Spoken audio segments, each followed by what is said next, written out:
Olá, é com muita alegria que eu participo dessa iniciativa. Eu estou muito feliz de estar aqui conversando com vocês. Deixa eu compartilhar a minha tela.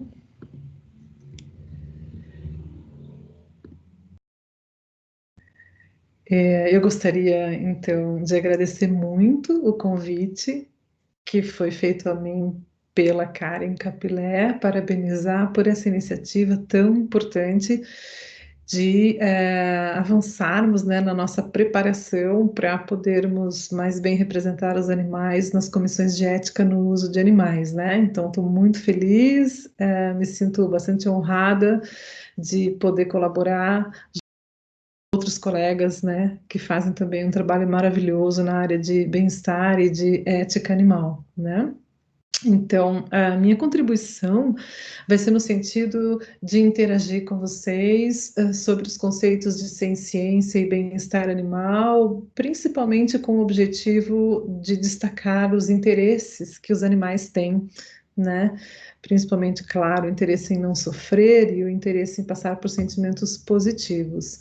Então, a gente começa essa interação falando um pouquinho sobre o conceito de ciência animal, depois um pouquinho da história da ciência do bem-estar animal, para que a gente possa chegar, então, a uma compreensão de como podemos realmente tentar entender os interesses dos animais, conforme a visão dos animais, né?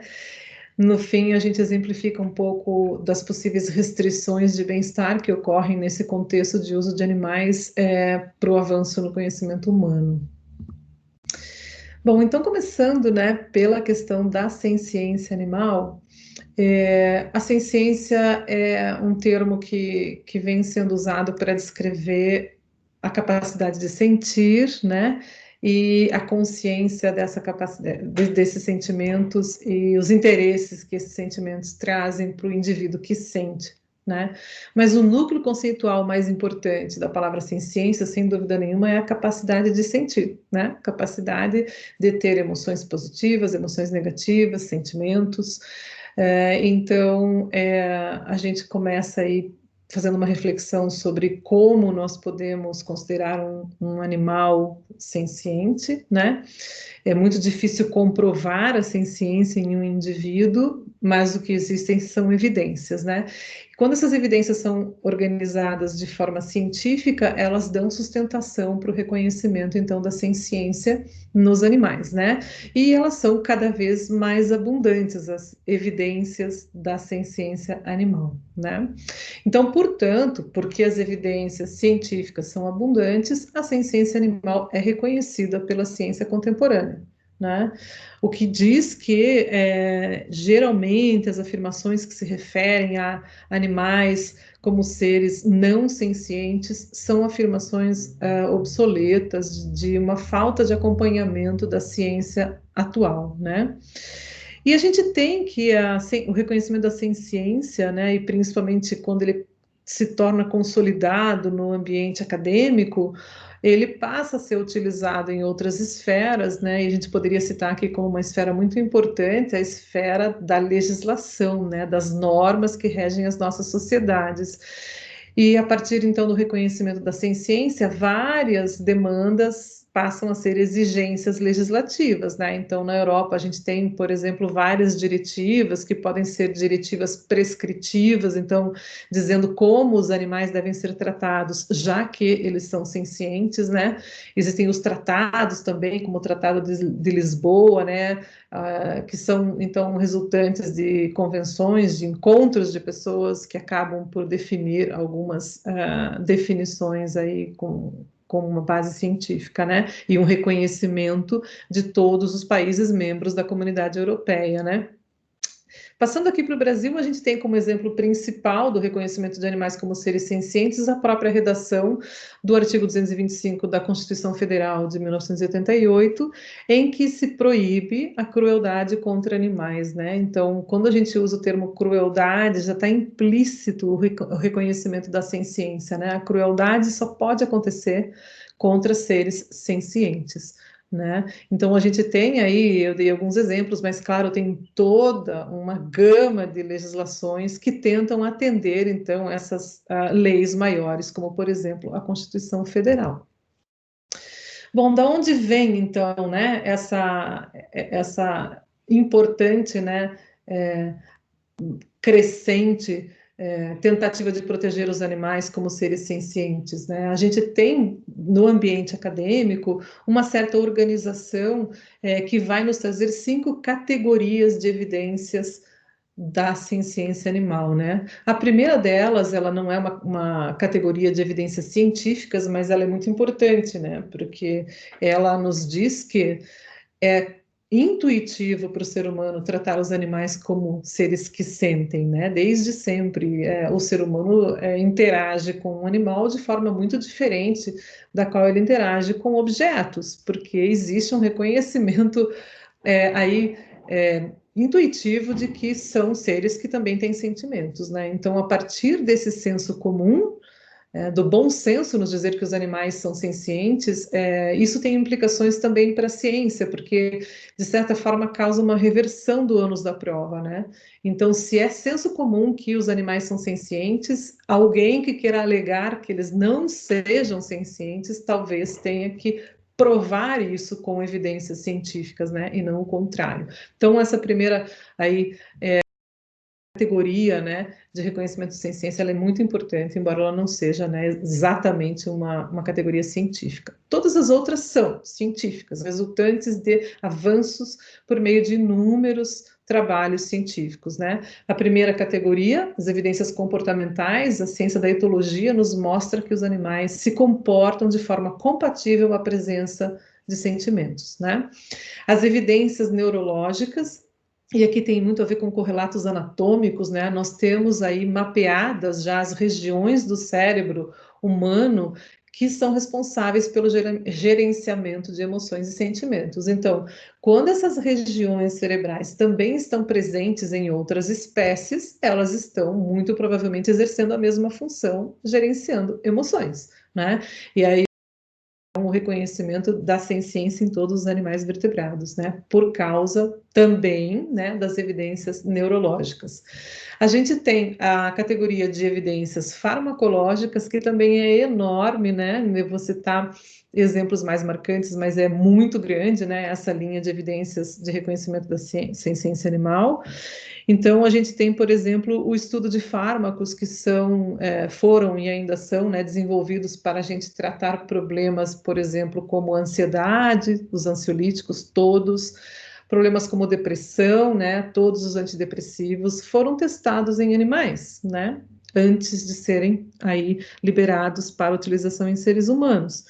Então, obviamente que esse teste em animais depende da capacidade dos animais de sentirem ansiedade, de entrarem em quadros depressivos, né? Senão não teria como esses fármacos serem testados nos animais, né? Então, são evidências de que os animais sim sentem, né?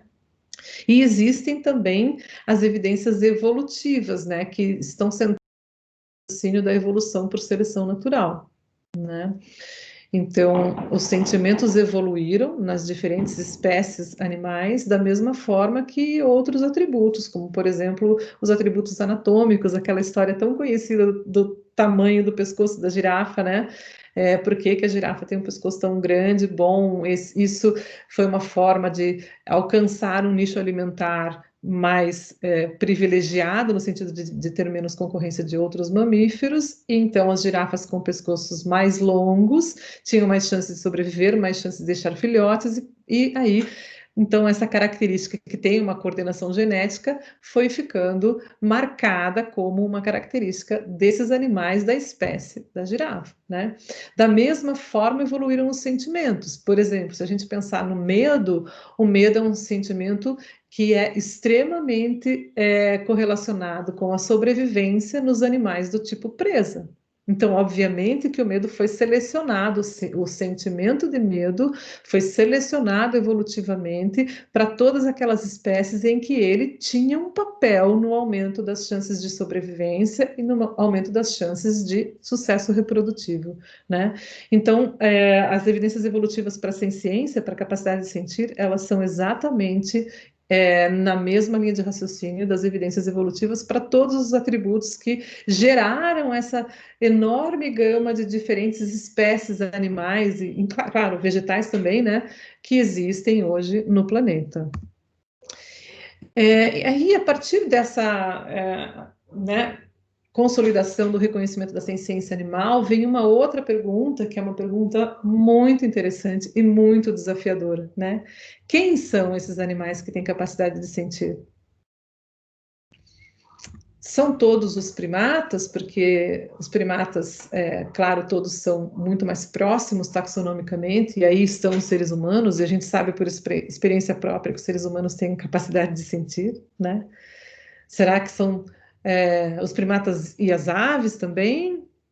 Será que são todos os vertebrados? Será que são todos os animais, né? Mesmo aqueles invertebrados de uma complexidade evolutiva menor, será que eles são capazes de sentir? Né? Então, essa questão da distribuição da ciência no reino animal é uma questão muito importante, vários grupos estão se dedicando a isso nesse momento, né? E o que a gente tem hoje é o reconhecimento de que não há dúvidas de que animais vertebrados são seres sencientes e alguns invertebrados também, né? Nos invertebrados a gente tem o reconhecimento da senciência nos cefalópodes e nos crustáceos, né? Isso não significa que os outros invertebrados não sejam sencientes, mas significa que nós sabemos muito menos sobre eles, né? Então, se a gente usar, por exemplo, as evidências neurológicas, pensando em correlatos neurais, a gente já tem aqui um raciocínio bastante simples do reconhecimento da senciência em todos os animais vertebrados, porque todos os animais vertebrados, né, eles têm vértebras, então eles têm organização do sistema nervoso similar àquela do ser humano, que é um sistema nervoso central, que está compreendido entre o cérebro e a medula, né? E nesse sistema nervoso central, mais especificamente no cérebro, existem as regiões que comandam os sentimentos, né? Que fazem parte, inclusive, de uma região evolutivamente preservada, né? Que não difere muito entre os diferentes vertebrados, né? Então, a presença dessas estruturas nos cérebros, tanto dos mamíferos, né? Onde estão os seres humanos, né? Como em todos os outros grupos taxonômicos, todas as outras classes de vertebrados, nos diz que os núcleos neuronais estão lá exercendo a mesma função, então, gerenciando sentimentos, né? Esses sentimentos são gerenciados nessa região que é chamada de sistema límbico, né? Que está presente, então, pelo menos alguns de seus componentes estão presentes em todos os vertebrados, o que nos diz que esses animais, sim, têm emoções e sentimentos, né? Agora, as evidências por correlatos anatômicos, elas são boas no caso positivo, onde elas estão presentes, a função está presente, tá? Mas elas não respondem se naqueles animais onde os correlatos neurais não estão presentes, a senciência está ausente, né? Por quê? Porque pode ter havido um outro caminho evolutivo, uma outra estrutura anatômica ter se desenvolvido para exercer aquela função, ok? Então, a gente tem, por exemplo,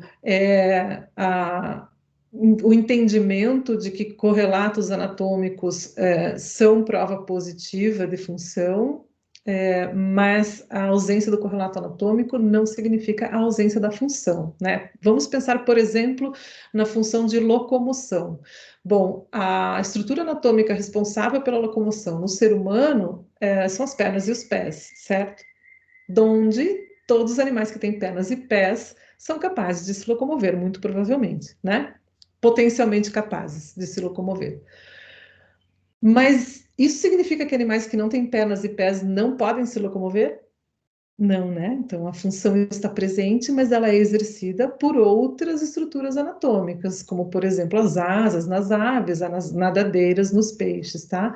Então, é com esse raciocínio que a gente tem aí a linha de estudos da presença da senciência em animais invertebrados, que, embora não tenham estruturas anatômicas que gerenciam os sentimentos nos animais vertebrados, podem ter evoluído outras estruturas anatômicas para esses sentimentos, né? Para gerenciar sentimentos.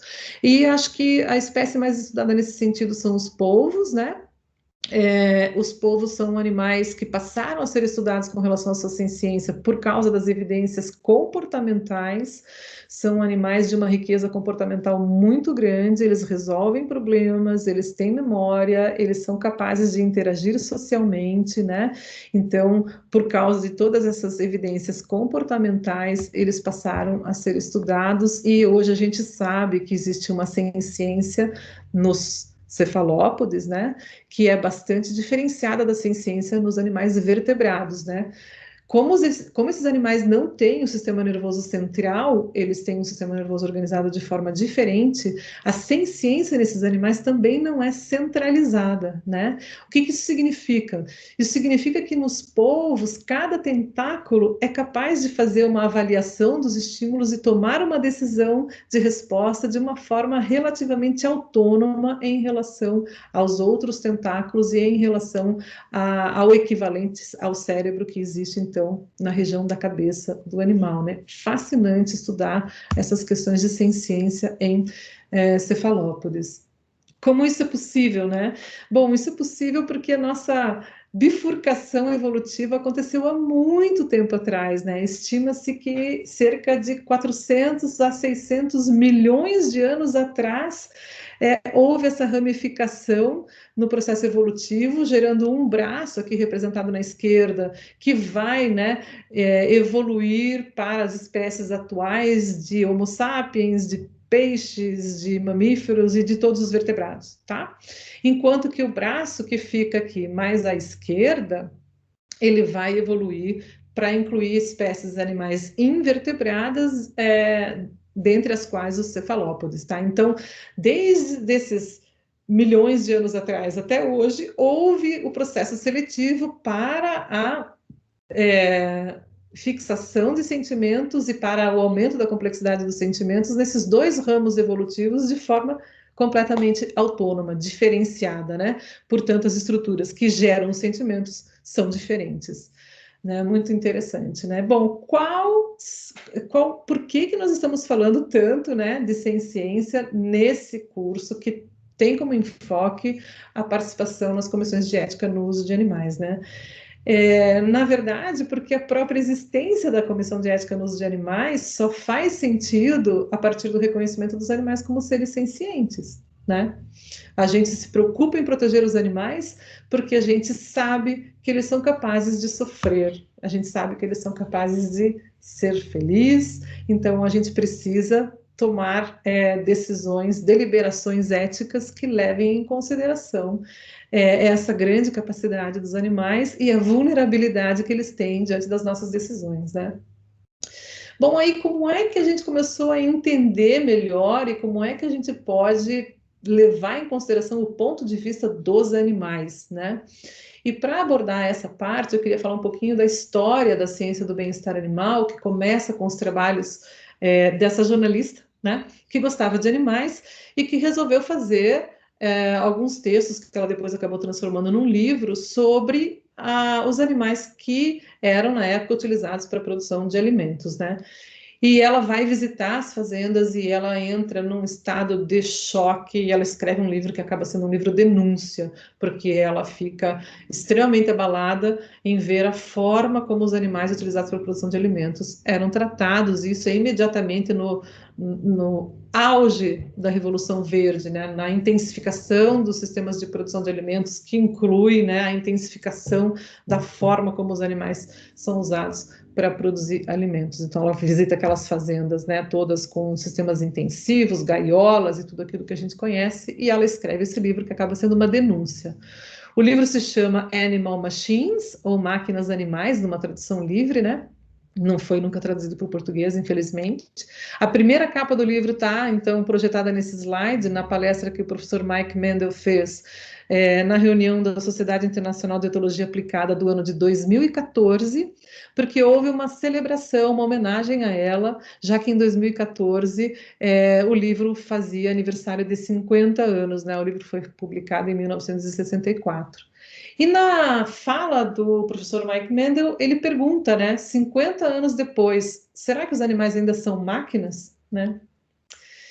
E infelizmente a resposta que a gente tem é que sim, né? Em vários cenários, os animais ainda são considerados meios para se obter determinados fins, como, por exemplo, meio para se obter avanço no conhecimento, no caso aqui do uso de animais em experimentação.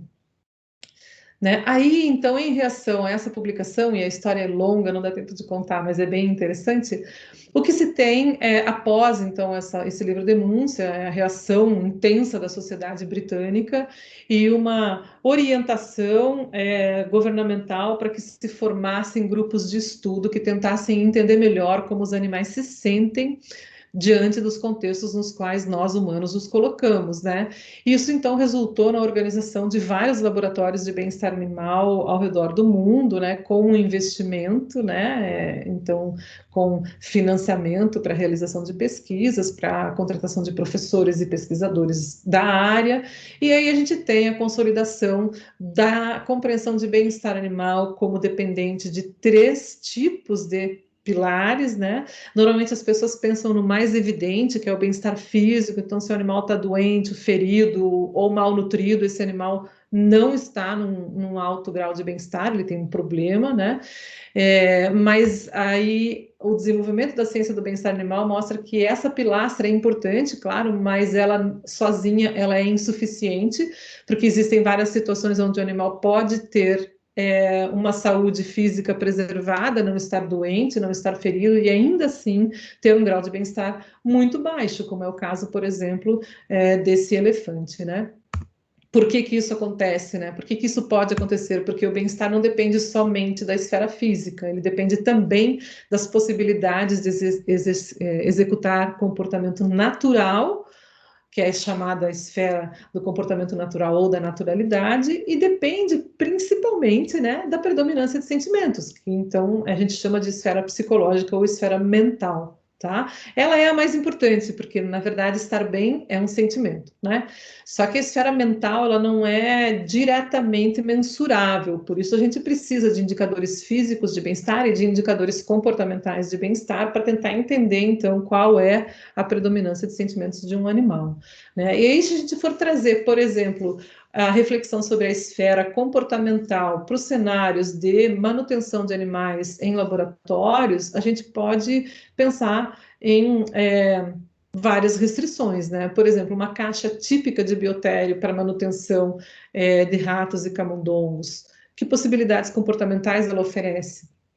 Será que é possível melhorar? Será que é possível oferecer aos animais mais possibilidades comportamentais? E a gente tem toda a linha, né, de enriquecimento ambiental para os animais utilizados em pesquisa, né? Aqui também, aproveitando, né, aí que se fala hoje muito, né, na grande contribuição que o peixe paulistinha pode fazer para a pesquisa. O peixe paulistinha, a gente tem um nome para ele, né, mas as pessoas preferem às vezes falar zebrafish, que é o nome dele em inglês, né, porque ele é listadinho, né. Mas então, como é a restrição comportamental desses animais quando eles são mantidos em laboratório, né? Eu peguei essa foto de uma reportagem da Globo e eu achei ela muito interessante porque eles foram bastante felizes, na minha opinião, no título da reportagem, né?